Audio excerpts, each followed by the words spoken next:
Hey, good afternoon, everyone. It's Glenn Kellaway coming to you from the basement. How are you guys doing? It is a Saturday afternoon, around 1 o'clock. I'm just sitting here wasting time, waiting for the live chat with the Canadian Stud Muffin this afternoon at 4. Check out Larry Graves' Canadian Stud Muffin channel at 4.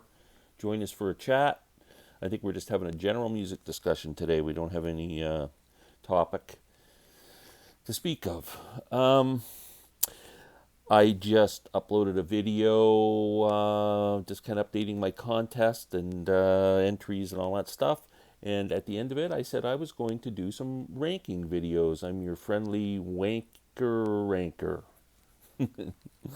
And as promised, I'm going to rank the top 15 progressive rock albums in my collection. I mean, there's so many. This is such a rabbit hole. I can't believe it. If anybody's been watching my channel regularly, you know I'm on a big prog kick right now. I've always been aware of the big guns when it comes to prog rock, the Crimsons and Yeses and all those guys. But since I discovered Caravan, I'm finding new bands. And since I started my contest and people asked people to show 3 prog albums, I've been inundated with great bands and artists I never knew even existed. Unbelievable. A couple of them are showing up on this list, actually. A couple that I picked up from suggestions that I've just been blown away by actually made my top 15. So thank you very much. Keep them coming. Boy, beautiful. So like I said, what a rabbit hole this is. It's incredible. It's for me, I guess it's no different than a young person kind of discovering classic rock for the first time. Where do you start? You hear, I don't know what you hear first. And then, like my nephew Jack, I think he was into Queen first, and then the Beatles. And now it's been so exciting watching his musical growth, like into all the prog stuff, yes, and Crimson, and now he's into Cat Stevens, and it's just it's actually overwhelming. There's not enough time in life to soak it all in. So that's why I'm feeling about prog rock right now. So, but I did come up with a list of 15 albums that I absolutely love. Some I've been, in love with for years, and some are new. So, let's get started. Number 15, a band that probably the prog band, one of the top prog bands in the world, that I am not a huge fan of, is Genesis. I like the Phil Collins Genesis stuff better than the Peter Gabriel Genesis stuff, but I'm a big fan of Peter Gabriel's solo work, so it's kind of weird. But the one album I do really, really love of Genesis, my favorite one of theirs, is Selling England by the Pound. It's a great album. It came out in 72, I think. Wonderful, wonderful album. Just love that opening track. Dancing with Moonlit Night, 8 minutes long. Firth of Fifth is classic. Also the Battle of Epping Forest. I love Stephen Hackett's guitar playing. Mike Rutherford's great on here. Phil Collins, Peter Gabriel, Tony Banks. Really, really, I wish I could appreciate Genesis more. I'm trying. I keep going back and revisiting. I've been trying to get into Foxtrot. I've never been a fan of Lamb Lies Down on Broadway. I'm trying to kind of to see what am I missing. I'm giving it my best, but definitely Selling England by the Pound is my favorite and made my list at number 15. Okay, number 14 is one of the new bands that I kind of got turned on to. Graaf Generator, great band. I ended up buying an album called World Record, I think it was. That was the first one I got, and the only reason I bought that first is because I was in a music store in Orlando, Florida when I was down there, and they had it in stock. That's the only one I found live out in the wilderness, so I got that. But I was told that Pawn Hearts is a really good album, and it is a freaking exceptional album. The vocal stylings on this, for some reason, remind me of Arthur Brown. You can tell me if you think I'm stupid, but that's kind of what it reminded me of. Great guitar work, great inventive songs. Loving Graaf Generator. I'm going to definitely get more of their albums. Yeah, this album, uh, first song's 11 minutes, 39 seconds long, called Lemmings. Then Man Erg is 10:22. And then Plague of Lighthouse Keepers, which has about 1, 2, 3, 4, 5, 6, 7, 8, 9, 10 little parts to it to make up a song at 21 minutes and 5 seconds. These guys are worth checking out if you're not aware of Graaf Generator.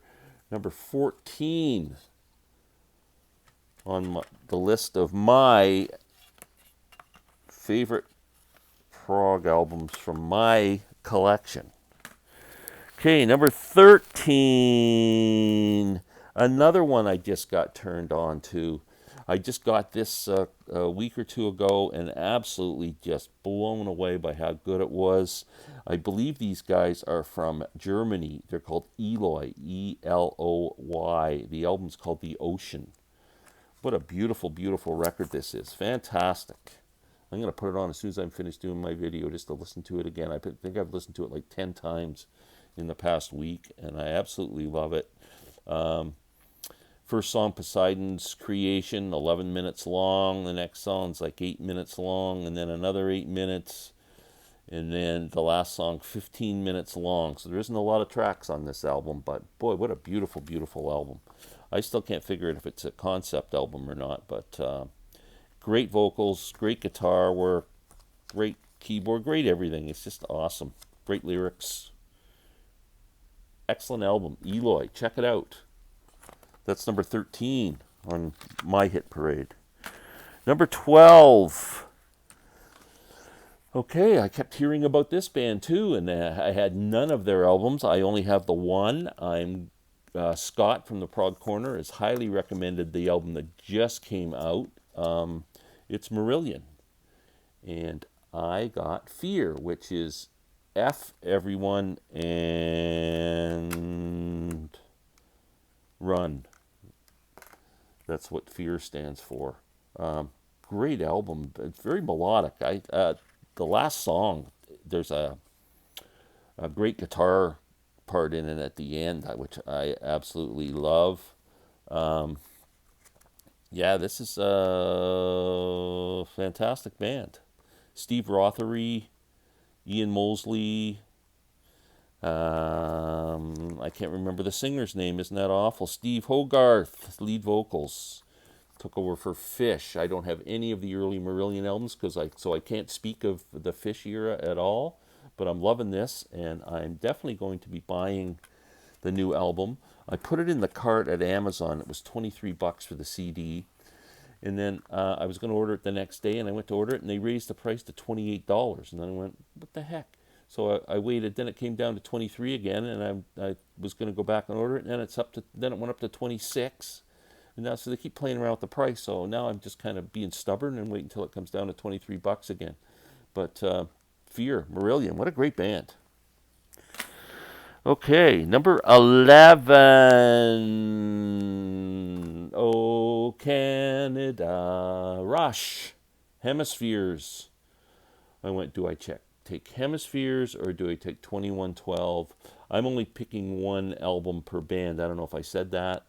If I didn't do that, my top 10 would all be Yes and King Crimson albums, which would totally ruin this whole video as far as I'm concerned. So I was only allowed one album per band. So I had to pick between 2112 and Hemispheres. I picked Hemispheres. I think it's the proggier of the two. Cygnus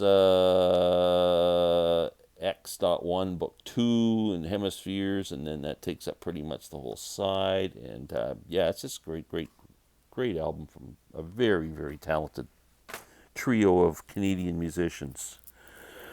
Number 10. Another classic. Classic prog band. One of the top in the world. Having trouble getting the thing out of the CD. Emerson, Lake and Palmer, Trilogy. Now again, it was, do I pick Trilogy? Do I pick Brain Salad Surgery? I wasn't sure. I went with this one because it has two of my all-time favorite songs that ELP does. One is in the beginning, the Great Greg Lake. Trying to say Great Greg Lakes fast 3 times. The Great Greg Lake song in the beginning, or from the beginning. I'm sorry, and also I freaking love Hoedown. I love it. So yeah, that is number 10 on the hit parade. Number 9, mentioned Steve Hackett's great work with Genesis. Well, his solo albums are freaking fantastic, and especially in the last few years, all the live stuff he's been doing, Genesis Revisited and Live at the Hammersmith, and albums in their entirety and all that. Incredible. He's such a friggin' great guitar player. So I picked one of his more recent solo albums. I think it probably goes back about 2 or 3 releases. The Night Siren. It's a beautiful album. See the Northern Lights on the front of this. This is just a great record. I don't know what to say. Very melodic, beautiful guitar playing, great songs, beautiful singing. Sounds great. Love to get this on vinyl. The Night Siren, Steve Hackett, is number 9. Number 8. Is Pink Floyd metal or prog? I think I'm told they are. I think they are. My favorite Floyd album, so I had to go with this. Metal. Echoes. Oh, fantastic. That made my top 15 songs that are over 11 minutes long, too. So Metal is, yeah, fantastic record. My favorite Floyd album, and it definitely had to be on the list. Okay, number 7.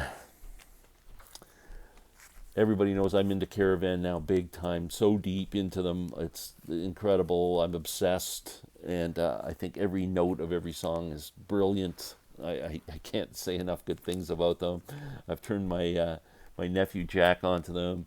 Robert Hagerman, my good friend Robert's on my turntable, just bought the box set. A couple other people who comment back and forth are getting to them, and Larry Graves, we just did a CD exchange, and I'd lent him Girls That Grow Plump in the Night, and he enjoyed that. So yeah, if you listen to Caravan, you can't help but love them. Now, my favorite Caravan album was If I Could Do It All Over Again, I'd Do It All Over You. But the more I listen to this one, the more it's just becoming a classic, is In the Land of Pink and Gray. So I'm not sure if this is slowly becoming my number 1. Now, when I first was turned on to Caravan a couple of years ago by my friend Tim, who owns Zap Records in Coburg, Ontario, he told me to buy this CD and check it out, and I didn't quite get into it that much. It was interesting, but it just kind of sat on the shelf until I got If I Could Do It All Over Again, and then I went, wow, my head exploded, and then I went back to this, and now I'm playing this a hell of a lot. It's a great record. So yeah, Land of Pink and Gray. Okay, that's number 6. Now we're down to the top 5. This is in my top 5 albums of all time, and rightly should be higher on this list, but the reason it isn't is because it's Aqualung, Jethro Tull, but I consider this a rock album. Now, as much as Jethro Tull is definitely in the prog world, I don't know if Aqualung is, I consider it more of a rock album than a prog album. But, you know, I mean, obviously you're looking at Passion Play and Thick as a Brick and albums like that. But when I look at Stand Up and I look at albums like this and Benefit, I just think great rock music. But regardless, Jethro Tull's considered a prog band, and this is my all-time favorite Jethro Tull album. This is the Steven Wilson reissue. It's fantastic. This album's never sounded better than on this. And, yeah, Jethro Tull, Aqualung at number 5. Number 4. Oh, I love this album. It could be number one. I play it and play it and play it and play it and play it and play it and play it. Arthur Brown's Galactic Zoo Dossier. I can't speak highly enough of this album. One of my top albums of all time. I absolutely love it. It's available by itself, I'm sure, as a CD, but you can get it in this amazing box set. Arthur Brown's Kingdom Come, an anthology, 1970 to 73. But this album is just freaking amazing, amazing, amazing. Where can I see the song lineup? I don't know if they have it on here. The album's hard to see. I'm not going to worry about it. But the seventh track on this album has the greatest guitar solo on the planet. I love it. But anyway, this is a fantastic record. Arthur Brown's Galactic Zoo Dossier. Number 3. Where to go? Here it is. The great Steven Wilson, Hand Cannot Erase. This is another one that could be number 1. When I first heard this album, it just got me right away, and it caught my attention. It was a little all over the place. It's a very intense record, and but once I'd listened to it 2 or 3 times and got into the concept of it, and the brilliant playing and the songs and the singing, and it's just one of the greatest albums of all time. Hand Cannot Erase, Steven Wilson. It's a story of a woman who kind of withdrew from family and friends and society, and she ended up dying in her apartment, and it was like 3 years before they found her, and it's a really sad story. Steven Wilson does a wonderful job of kind of getting all the emotion of it out, and incredible. I saw Steven Wilson do this album in its entirety at Massey Hall, I don't know, 5 years ago or more, and it was frigging awesome. One of my favorite shows of all time. The great Steven Wilson, again, another artist who everything he does could show up in a top 10 list. I might just do a Steven Wilson video one day just on its own. His band Porcupine Tree, they're putting out a new album in June, and they're touring North America. I got a ticket to see them at what they call the Marillion Center in Toronto, which used to be the O'Keefe Center and the Hummingbird Center and the Sony Center. Now it's the Marillion Center. That's on September 10th. I can hardly wait for the show. But the great Steven Wilson, Hand Cannot Erase. Okay, number 2, or number... What did I do? I missed number 7. I got to go back. Too many records to show. I went from 8 to 6.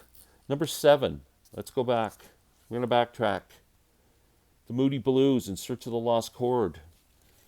One of my favorite albums of all time as well, and definitely one of the great covers of all time. Love this album. It takes you on a journey, man, and it's got touches of Indian music in it, and rock, and psych, and prog, and just incredible, incredible album. In Search of the Lost Chord. So that was my number 7. My apologies. Number 2 and number 1, probably no surprises. Yes, Close to the Edge. Oh man, I would have put 10 Yes albums in the top 10, and then same with King Crimson. They're definitely the 2 bands that just sit on a pedestal above all the others. This is just an incredible album. That first Close to the Edge, 26 minutes or whatever it is, of just magic. Great album. It needs no introduction or description from me. Fantastic. And number 1, of course, is what a lot of people consider the first Prog album. Again, one of the great covers of all time. I bought this album because of the cover. Who'd ever heard this before when it came out in 1969? And then to hear, you put the needle down and you hear 21st Century Schizoid, man. Oh my God. Wow, what a great album, what a great band. I've seen them live a couple of times, not back in the day, but in 2019 and 2017, I think. So they the current lineup of the band with Jacko Jackson singing, who I'm a big fan of. But Robert Fripp is just up there, man. He's awesome. So that's my top 15. I hope you guys enjoyed this. Keep the suggestions coming for prog bands. I'm loving it. There's just, it's overwhelming. It's unbelievable, but I'm loving it. My bank manager's loving it too. So have a great day. We'll see you at 4. Peace, everyone.